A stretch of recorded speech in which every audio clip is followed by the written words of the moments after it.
Привit moi druzy. Hello, my friends. My name is Darren Gerdes. I'm just a professor trying to help you have some context in what's going on in the war in Ukraine. So, what we're going to do today is we're going to do another reaction video. So, this is, I've done a reaction video with the judge and Scott Ritter. I've done reaction video to Redacted, Scott Ritter a few times, and some other figures. And when I do these, I keep hearing, can you do Douglas Macgregor? Okay, so I actually did a clip of Douglas Macgregor in a video. It was embedded in the video. But here, Bakhmut just officially, according to the Russians, the Ukrainians are saying that they're still putting up some fight, but on the map, Bakhmut seems to have been pretty well taken on the map.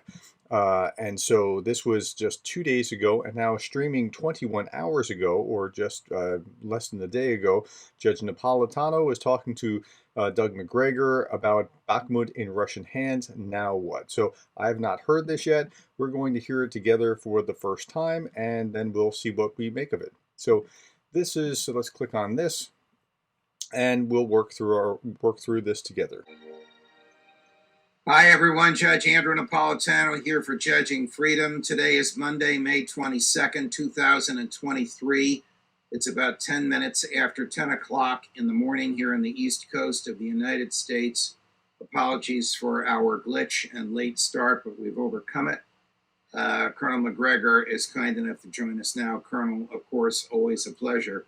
We have, very significant news. The United States government is authorizing its allies in Europe to send U.S.-made, F-16s to Ukraine. And, of course, Bakhmut has been fully captured by the Russians. Let's start with the F-16s, if we could. Why do you think President Biden changed his mind? This is the second time he's done so, saying he wouldn't authorize something, and then he did.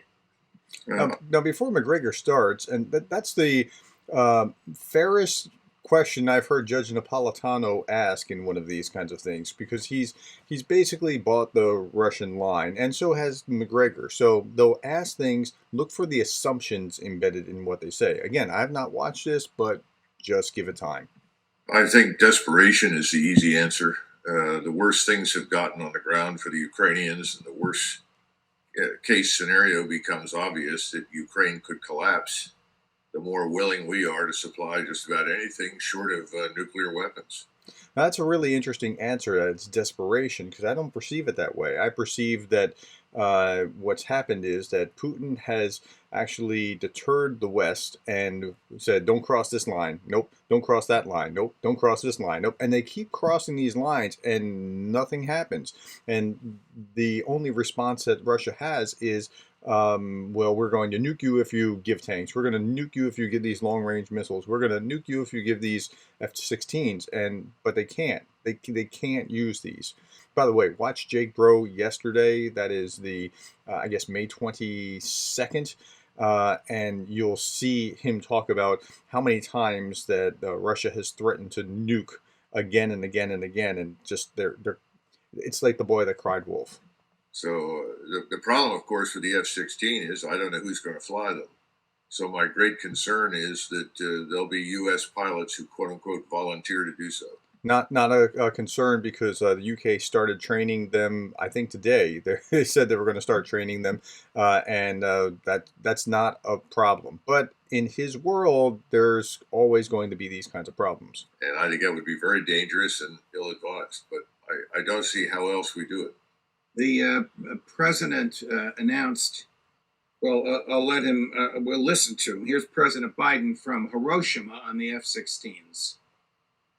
The United States, together with our allies and partners, is going to begin training Ukrainian pilots in fourth-generation fighter aircraft, including F-16, to strengthen Ukraine's Air Force as part of a long-term commitment to Ukraine's ability to defend itself.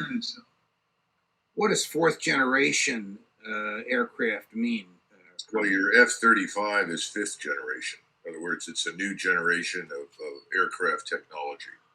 Fourth is what most of the modern states of the world possess right now, particularly in Europe and Japan, Korea. So fourth is probably the best that we can provide. We can provide, obviously, an F-35. That's a much more challenging piece of equipment, nor do I think we would. But the F-16 is certainly a match for almost anything the Russians put up in the air. But again, how does this work? We're going to train pilots. It takes months and months. Some people would argue years, but Yeah. So there's some documentation that showed a U.S. government estimate that they could do it in 4 months if the pilots are already trained pilots. So yes, it'll take a few months, but they can do it. certainly months for someone to train effectively on a complex piece of equipment like the F-16. What kind of a relationship do we have with our NATO allies? Because this is, as I understand it, Colonel, the President of the United States authorizing Germany, which already has American manufactured F 16s, to deliver those F 16s to Ukraine. Are they sold on a circumstance whereby they can't go to another country without the approval of the U.S. government? Yes. Yeah. When we provide technology that's of a sensitive nature, whether it's Patriot missiles or fourth generation aircraft, F-16s, F-15s, there are always conditions built into the contract that make it clear that if your plan is to simply sell this to someone else or pass it on to someone else, you can't do it without our permission. Okay. So So far, they haven't been nutty. Let's see what happens. is it likely that Ukraine pilots will be trained in time, or God forbid, American pilots will be there in time while there's still a military operation on? Or is it likely by the time these F 16s arrive, or there are human beings there qualified to fly them, the war will be over? Well, I think Okay, so I just said that so far they've not been nutty. Well, here's the nutty assumption that Russia's just going to wipe them out in no time flat. it's all of the above. I don't think there are going to be any Ukrainian pilots available anytime soon. Remember that you need specific airfields with specifically designed runways for these aircraft. You have to have some sort of logistical infrastructure, ground crews, people that are trained to maintain them. I don't see any of that happening in the short run. So it could well be over before any of that arrives. But in the meantime, that doesn't exclude the possibility that we do, in fact, ask for quote unquote volunteers who are willing to fly these things on behalf of Ukraine. And I would remind everybody, just to keep this in mind, we have British soldiers, or at least British citizens, who've been captured by the Russians. And right now, they're going to go on trial in, I think, one of the republics, the Donetsk Republic, and are going to be treated, at least initially, as mercenaries, not as legitimate combatants. Yeah, which they shouldn't be if they are being treated that way, because they have volunteered to work for or to sign into and are paid by the Ukrainian government as soldiers. So they are being treated unfairly where that is the case. So if these people show up in other than American uniform and they're shot down, which is very likely if they fly over integrated air defenses, then they'll be treated as mercenaries. And there's nothing in the Geneva Convention that protects mercenaries. Correct. Without a uniform and an identifiable insignia, and at least the appearance. But they do have uniforms and identifiable insignias, and they're Ukrainian. It's the International Legion. Of command structure, there is no protection. Colonel, President Zelensky, right before he left Hiroshima, said that Bakhmut had not been taken. Take a listen. Now our people are accomplishing a very important mission. They are now in Bakhmut. I will not share where exactly, but it witnesses that Bakhmut is not occupied by Russian Federation as of today. Okay, what he did was cherry pick one particular line. If you read the whole thing, it looks very different than it sounds like Zelensky saying, no, they're not there. But there's more to the story, and I went over that the other day. I guess between the time that he said that and his flight home to Kyiv, if that's where he's going, he hasn't been in Ukraine for a couple of weeks, Bakhmut had fallen. Does there appear to be any question in your mind but that the Russians have finally, after an extraordinary battle, we'll get into what the losses were in a minute, the Russians have finally taken this beleaguered and besieged city. Well, if you look at Bakhmut right now from the air, to be perfectly blunt, it looks a lot like Hiroshima. There isn't It much does. left. And the area that was holding out on the edge of the town was it consisted of a couple of concrete reinforced buildings that stood up remarkably well against, Russian fire. The other problem the Russians had is the fear that there were Russian civilians in the basements because the Ukrainians had kept and forced Russian civilians into the basements. Remember, these people that are living. So I've heard absolutely nothing about Russian civilians in the basements or that anything like that. And if there were, I'm pretty sure that that wouldn't have stopped them. They wanted to take that land, but East Ukraine are really Russians. And the Ukrainians had always had trouble with Russian citizens there living in Ukraine during the war, effectively informing the Russians as to what they were doing. So the Ukrainian forces had the habit of shoving civilians into the basement, keeping them under guard. And so there was a fear on the Russian side that if they went in and just obliterated the buildings, that they would end up killing an unknown number of Russians in the basement that they obviously weren't interested in killing. So that's the first time I've ever heard anything like that kind of theory. I have not seen it anywhere in the press. I read dozens of articles regularly. I mean, I've calculated something like 5,000 articles since the war began, trying to understand everything that's going on. I've never seen anything like that on the Ukrainian side. So all of this combined to string out this battle much longer than should have been the case.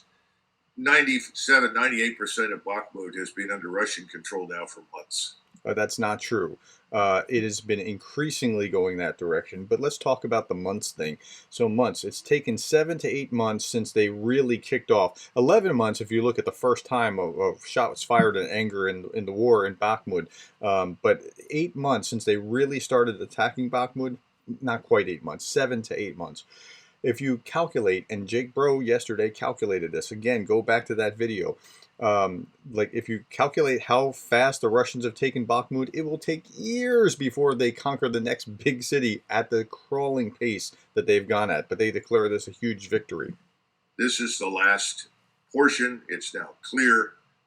And I think it's not an exaggeration to suggest that in many ways the Russian high command turned Bakhmut into the graveyard of the Ukrainian army.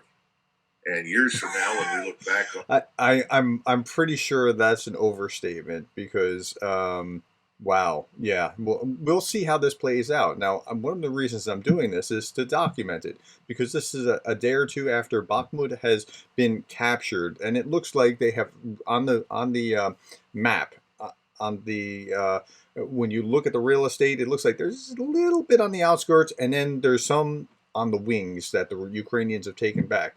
But it looks like Bakhmut is largely taken by Russians on the deep state map. But let's see what his analysis is here, and then we can come back and look at this later on. This war, I think Bakhmut will occupy a special place as having been a turning point. Well, I Wow. was just going to ask you, why does Bakhmut matter? The city itself is gone. Is this going to be an enormous will this have an enormous demoralizing effect on the surviving Ukrainian soldiers and the Ukrainian high command? But so again, these questions make sense to a Russian primed audience who's already thinking these words. My answer is, of course not. No. In fact, it has a wonderful effect. Look, it took you almost 8 months to take this little piddly place.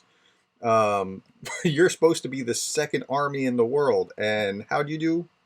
Okay. The Ukrainians already had their problems with morale. I mean, you can't take the kind of beating that they have for months without your morale sinking. So that's absolutely not true. Morale on the Ukrainian side is sky high. One, it's a absolute threat to their survivability, so they have to fight. They're not there like the Russian contract soldiers who are like, why are we here? They're there and they understand why they're fighting. And even if they have taken losses, their morale is very high as opposed to the other side. But let's hear them. I pay tribute to them all the time for their courage, but you're also running out of soldiers. I think Bakhmut became to Zelensky in many ways what Stalingrad became to Hitler. Hmm. Remember, Stalingrad That's really did not have any strategic value at the point in time when the Germans arrived there. The only thing of value there was an aviation manufacturing facility, big factory that built aircraft. That had been destroyed by the Luftwaffe.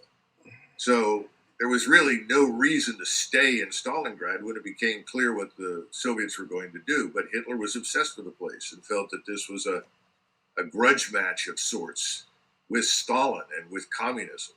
I don't think this is a fair analogy because if I understand the Ukrainian position correctly, so let me go back and do the Russian side first. So Russia hasn't had a real big win in 7 months. Um, they had this tiny little town on the outside of Bakhmut, but that's about it. The salt mine town, and they really were looking for a win. On the Ukrainian side, it was they could bottled the Russians up there, they could keep them there and get higher losses on the Russian side than on the Ukrainian side. So it's not a fair analogy to say that this is what he's saying it is. It's not just a grudge match. And so he turned Stalingrad literally into a disaster. I think that's what Zelensky has done. And of course, Sorovikin back in the fall, in October, November, December timeframe, was the one who said, fine, let's establish this as a trap. Let's invite as many Ukrainians in who want to come. So there was always an intention to leave a road out because that road could be used to resupply. So that's really interesting that he's saying that because I saw something like that in RT just a couple days ago, and the Ukrainians seem to have had that exact same thought that, hey, let's bring all the Russians in that want to come in and let's fight it out here because it was a hard thing for them to fight out. And until they got into the city itself, and once they started getting into the city, it became problematic. But getting across that field was just a death trap. So. I don't even know what to say about this. Like it's like we're watching two different wars. And it worked. So thousands of Ukrainian soldiers have died there for nothing at this point.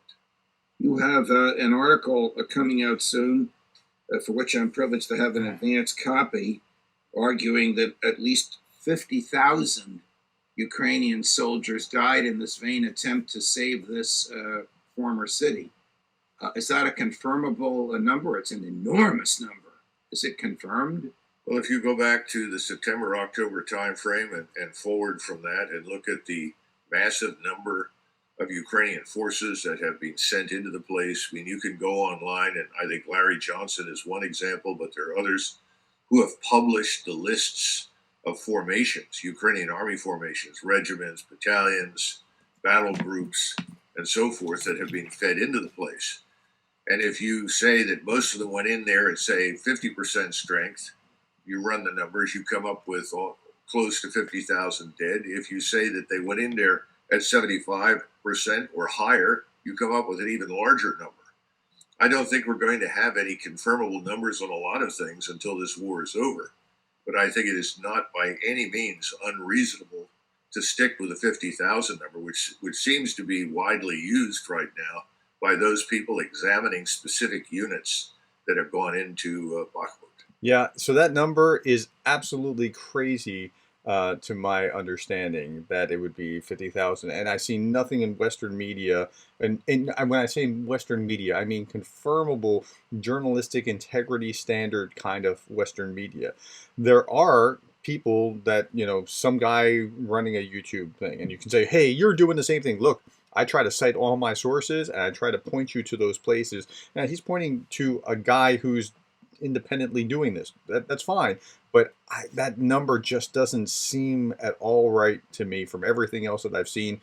But, look, I could be wrong. I just doubt it. Colonel, has General Zaluzhny, the commander of Ukrainian forces, been seen in public since the 1st of May? And are there any rumors about why he has not been seen? Well, we're getting things through various sources on the ground in Ukraine, seeping out to the Russians as well as to the West, suggesting, first of all, he wasn't killed after all, but that he was severely wounded. And as a result, he's supposedly been through several operations to save his life.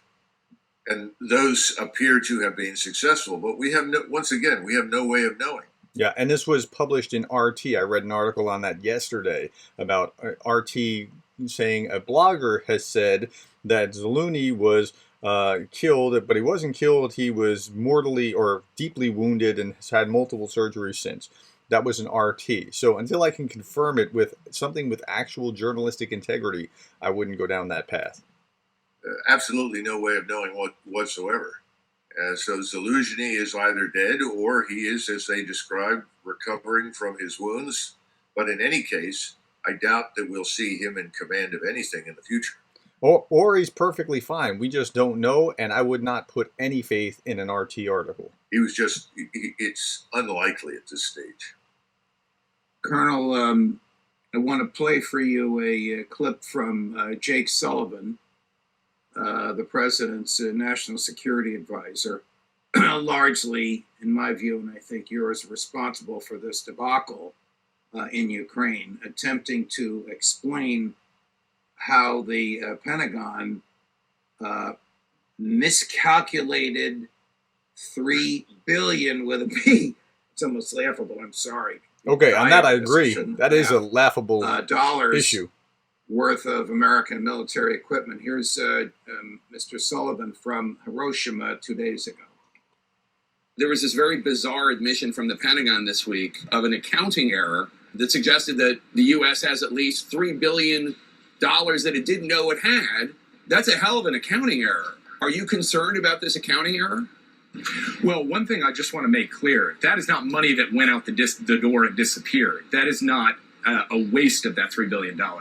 It is simply a tally of how much military equipment we have given them.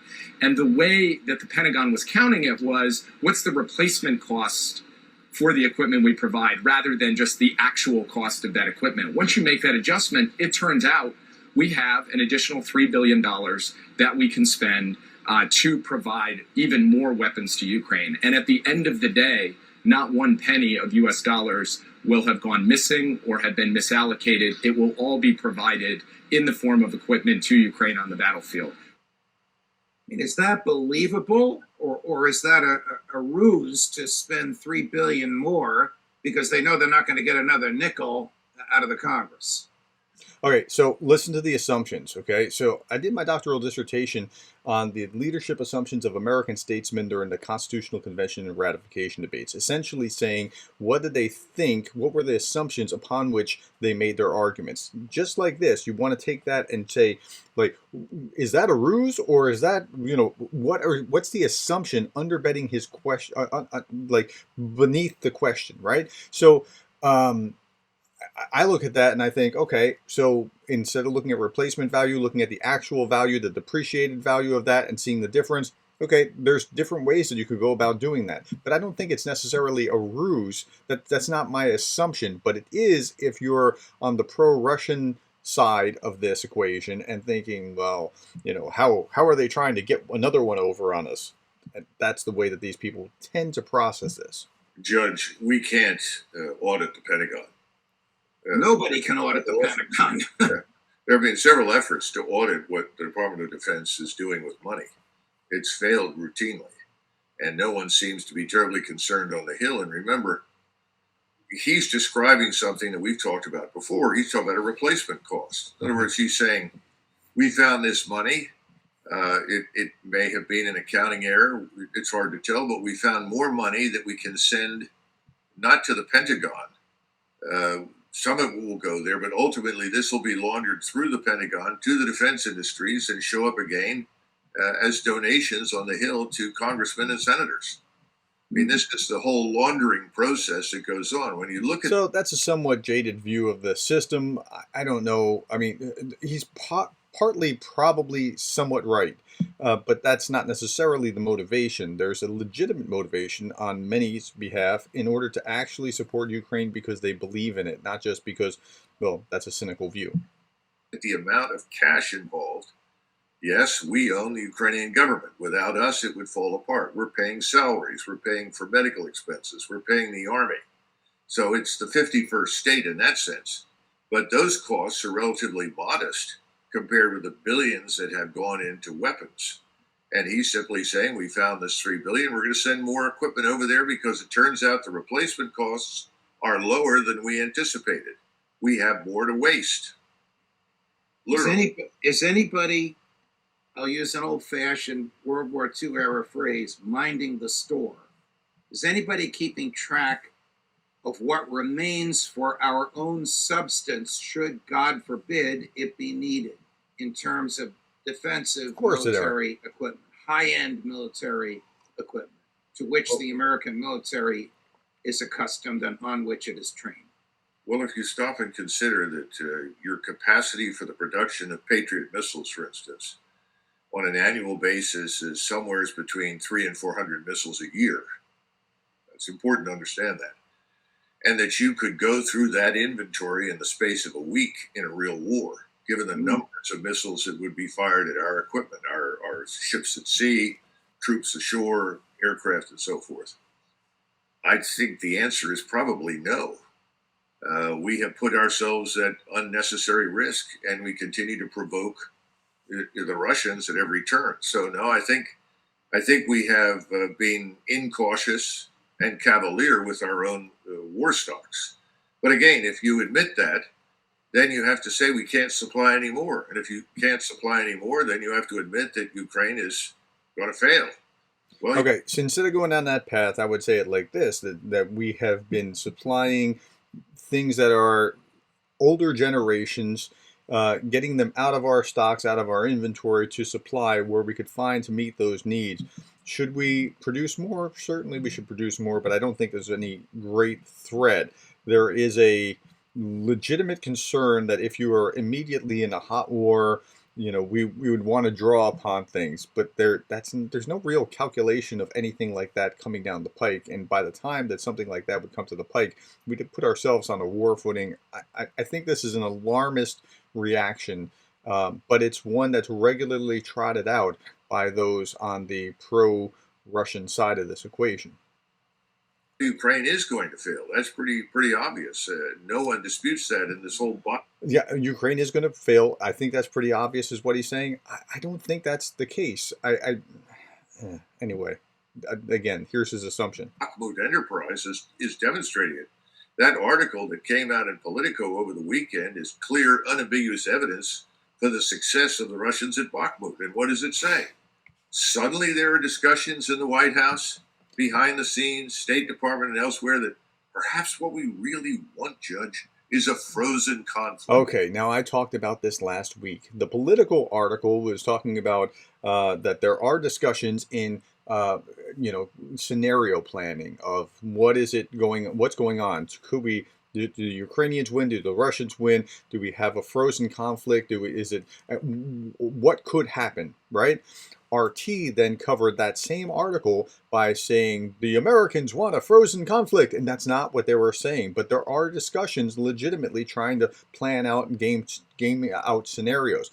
Frozen conflict would mean something like a North-South Korea with a neutral no man's land kind of zone. That's what he's talking about. But he's running with it as if all of a sudden this is the thing. It's not. It's scenario planning. Yes. We want to turn Ukraine into another Korea and have a demilitarized zone. If your client, proxy, whatever you want to call Ukraine, is winning, why would you suddenly express an interest in a frozen conflict? You're not suddenly doing it. If you wanted unambiguous evidence for failure, that's it. Now, the next question is, if you're a Russian and you hear this, you laugh. Because the Russians are only now peaking. They've geared up. Okay, again, this is the same kind of assumption base that you hear from him and Scott Ritter and others all the time. By the way, I would love to find the earliest video of either of these guys, he or Scott Ritter or otherwise, talking about how it's over, like in March of 2022 or something along those lines, because I want to go back and see that kind of ground. So if you see that, drop that link. Ready to complete the job. Why would they do business with us? Why would they listen to us? Colonel, do you know if President Biden and Secretaries Blinken and Austin and Jake Sullivan are getting the type of advice that you freely give publicly on this channel? Are they hearing this side of things? anyone who walked into the Oval Office or into the conference rooms and the NSC staff and said the things that I do would be escorted off the grounds immediately. Well, I'm not sure about that, but they would be you would at least be laughed at because some of what you say is laughable. I can prove it. I'm not even like in the know. I'm just using like legitimate open source references to scan things, legitimate journalists to understand what's going on. And even I can see this. Now, what's fascinating about this is as he's talking about this, I was looking down here. Judge Napolitano has 153,000 subscribers. There have been 270,000 views about Douglas Macgregor's opinion about this in the last less than 24 hours. Right? I mean, that's really amazing. 270,000 views about his nonsense. So his points are being made. It's just that his points are what are they grounded in? Largely, a lot of it is what I hear repeated. It's echoes of Russian state media. And I know that because I read the Russian state media and then I compare notes with Western sources and go, that doesn't seem to add up. What's going on here? Let's keep going. This is an ideologically pure organization that has decided that it is winning a war or must win a war against Russia in order to extend LGBTQRS and everything else. All right, so no, I don't think that's the case. I think that there are some people that are motivated by that kind of thing, but winning the war against Russia is because Russia is violating its neighbor's sovereignty, and if you allow this to happen, President Xi is looking at this going, maybe Taiwan's interesting, or other dictators might get the wrong hint, and we've allowed that by projecting weakness, for example, in the way that we left Afghanistan or the way that we've been infighting internally. We've, enticed Putin into this. We don't want it to go any further. Else to the rest of the world. And that our way is the only way. It's us or destruction. There can be no compromise. We are right. We are morally superior. The Russians are evil and deserve to be destroyed. I mean, if you don't take that position, you're out. I saw this during the interventions in the Balkans. If you weren't willing to walk into the room with the various Clintonistas at that point who were advocating bombing Serbia, and you didn't sort of cheer it on, I've got to get these Serbs and teach them a lesson, we're going to force diversity on them and so forth. If you didn't do that, you were out.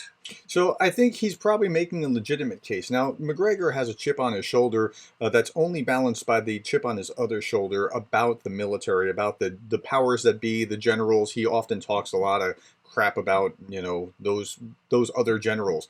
He's a colonel. I would take Petraeus and others' opinions over his, but okay, he can still make a good point, even regardless of his rank. So I'm not going to castigate him for that. But he does have that chip on his shoulder. But he's right about this in one way. Yes, the Clintons did this. Yes, the Bush administration did this. This is something that tends to happen to all administrations, that they see it that their way is right. If they thought the other way was right, they would do the other thing. So it's a kind of normal thing for them to think that their way is right. He thinks he's right. Nobody thinks that they're the bad guy. Everybody in this thinks that they have the right view of it. So he's right about that, but I don't think he's right that his perception or his answer is therefore right. So, okay, let's keep going. You were out. The same thing is true now. Can we ever return to a diplomatic relationship with Russia when the American government has manifested such abject hatred for all things Russians? I mean, yeah. So listen to the assumption here. Yeah, it's not that the American government, on February 20th, before the war started on the 24th of 2022, there wasn't this abject hatred that he's talking about. There wasn't this angst. There wasn't this right? When Russia crossed that border, things changed. Up till that point, everything could have been fine. But if Russia is there killing innocent civilians, and they are innocent civilians, deporting Ukrainian children, wreaking havoc, destroying cities, oppressing their neighbor, stealing their oblast, whatever it is that Russia is doing, it's not like we can just overlook that. I can't overlook that and still uphold my own principles. This is why I'm here. Stated differently, doesn't diplomacy require mutual respect? But you can't have that. Absolutely. Look. You can't have that with somebody who's just look. I remember there was a kid down the street, got into a fist fight. He had a black eye. I said, "What happened?" He said, "Well, he wanted to fight and I didn't, so we fought." That's the way that it works.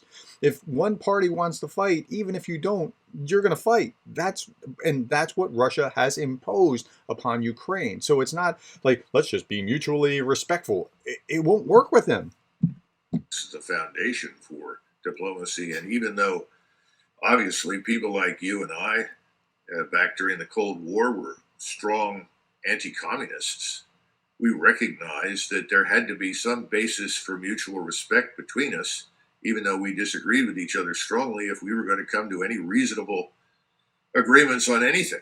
And so you're right. And again, the ideologues that are running the show now, who see themselves as morally superior, they remind me very much. There's the chip on his left shoulder. He hasn't talked about the chip on his right shoulder yet, but let's keep going. Much of the Bolsheviks in 1917, 18, and 19, who essentially described the world as something that deserved to be ravaged and conquered as soon as possible and raised armies for the purpose of doing it. Stalin steps in later and gets rid of them because he knows it's impractical. But at the time, they were unyielding, uncompromising, and that's what we have in Washington. These people are completely uncompromising. So did you hear that? He was comparing the Bolsheviks not to Putin, but to the U.S. administration. You're hearing that, right? I didn't make that up. He just said that. These are people that are going to force everyone down a road that they've decided is appropriate, domestically and overseas. I don't think it's going to work. I think it's going to collapse on them. But right now, they're in charge. All right. So to wrap this up, and before we conclude, the myth of Ukrainian victory has been that bubble has been burst. The myth of Ukrainian victory. I mean, listen to the way that they're talking about it. He said that bubble has been burst. Like, this can't possibly happen.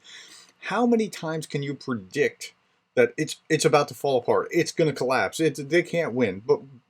But I don't see the evidence that they're talking about. I think so. There must be some people in the government, perhaps as you just articulated, fearful of articulating this, but at least they're thinking it. There certainly are sort of wisps and hints of maybe a ceasefire where things are now. Taking all of this into account, what's next? Well, first of all, the frozen solution is a non-starter with the Russians, because the Korea model means that NATO, especially the United States, will move its forces into Western Ukraine. So that's absolutely off the table. Right. Now that's actually a really useful insight, like that the Russians don't want that, but what the Russians do want is a buffer zone in Ukraine. They want a larger chunk of Ukraine. Remember, their argument has been that we need this buffer zone between Russia and the West. And so I've even seen a map that Medvedev put out where he had the 4 oblasts that were already taken, and then there was another buffer zone of another, let's say, 7 or 8 oblasts that were neutral, and then Ukraine could have like the left side of Ukraine, maybe across the river. That's absolutely nonsense as well. I think the Russians are going to wait until probably early to mid-June for this alleged Ukrainian offensive. I mean, they're looking for it, and they've already begun the assumption, alleged Ukrainian offensive. Let's see what happens. Systematically attack areas where they see evidence for the assembly of troops and equipment. They fired 15 more of these hypersonic missiles at various ammunition storage points, equipment storage areas, rail yards, and I'm told that all but one of the targets is being completely destroyed. So that was the Russian line in Russian state media. I find no evidence of that in Western media. Now, I could have missed an article, but I find no evidence for what he's just referring to about what they have destroyed in anything that I would say is trustworthy as a source. I did find it in Russian state media. They're doing everything in their power to make it very, very difficult, if not impossible, for the Ukrainians to mass any troops anywhere and launch an offensive. But I think they still expect the Ukrainians will try. And frankly, it's in their interest to let this happen, because they will annihilate the Ukrainians who are trying to attack them. They'll do what they've done before. Remember, They've got this 20 to 25 kilometer security zone out in front of their defenses. And the Ukrainians have to move through that. That's 12, 14, 15 miles they've got to get through before they even reach the defensive lines. So if you're a Russian, why not fall back? The ground in and of itself is of no value unless it helps you kill the enemy. They've been about demilitarizing Ukraine. That means destroy the Ukrainian armed forces. They will do whatever is in their power to achieve that aim. So that must happen. When they've decided they think they've done that, I think they'll move. And they'll move very deliberately, and they want Odessa, and they want Kharkov. Okay, so there I agree with them. They do want Odessa. They do want Kharkiv. It's pronounced Kharkiv, not Kharkov. And so I think he's right about that last point. But as far as they'll, just wait and then they'll destroy them, I don't think they have the capacity. If they had the capacity, they would have destroyed the Ukrainians already. The Russians are just not that good. Simply because those are historic Russian cities. That's where the population... Well, okay, historic Russian cities in some regard. Like this real estate has changed hands again and again, and I've talked about that before. It's Russian lived. That's where people speak Russian. They don't want to govern people in Western Ukraine. And as I've said before, they do want to govern Western Ukraine because they were trying to take the whole of it. Initially, they wanted to take the entire country, put in a puppet government, run the whole show. But complete that, let's put it this way, reacquisition of territory that's historically their own. Right. And then I think... Again, the assumptions are amazing here. Like they keep talking about that. I say instead of going back to the 1991 borders, go back to the 1919 borders, at least on the eastern side. Forget about the Polish side. Let's leave the Polish borders intact. But go back to the 1919 borders. Look that up and see what was historically not Russia, and then take those oblasts back from Russia. They will look to the Europeans and say, now what are you going to do? Because frankly, I know the Russians, and the Russians will say, if you're not going to come to some sort of arrangement and turn the rump Ukraine, whatever remains, into neutral territory, then you leave us no choice. We have to go west. And they will go all the way to the Polish and Romanian borders and the Moldovan borders if necessary. And the Moldovan border. See, that's the trick. Moldova is not part of NATO either. And the original plan called for taking all that and then being right on the cusp of taking Moldova. Something they necessarily want to do.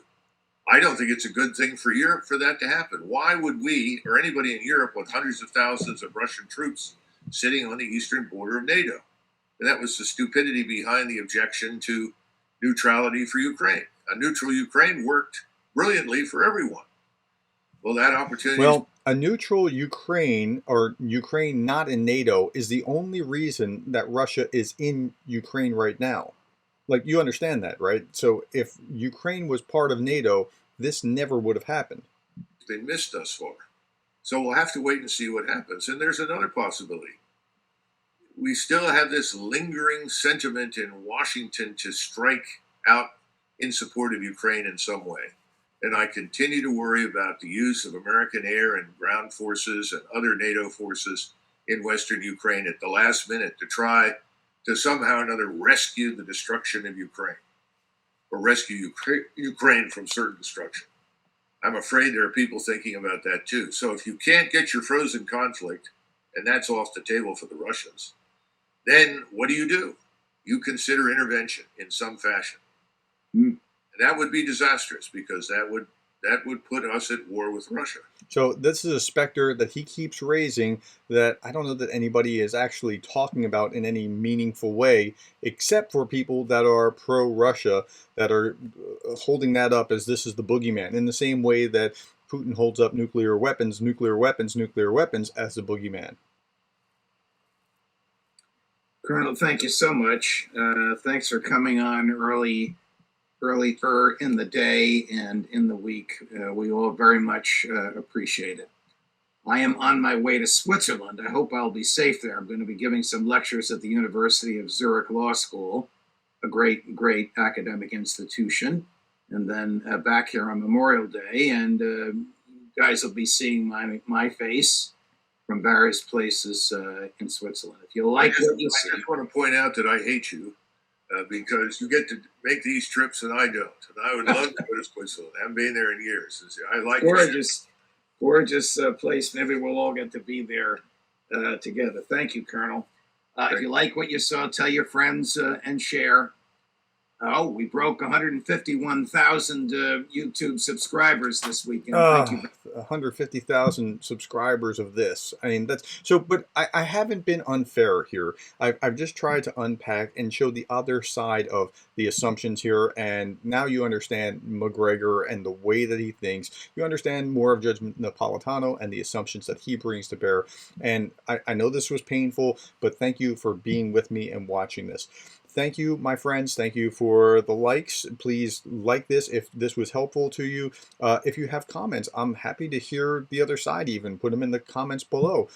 Thank you for the coffees. Thank you for your time. Thank you for being the kind of person who's open-minded enough to try to hear the other side. And thank you for caring about what's going on in Ukraine and about the plight of Ukrainians who are being just devastated in this war. I have grown to deeply admire and respect the Ukrainian people through this, their fortitude and their ability to stand up to the Russian aggression. I'll be back tomorrow. I hope you will be too.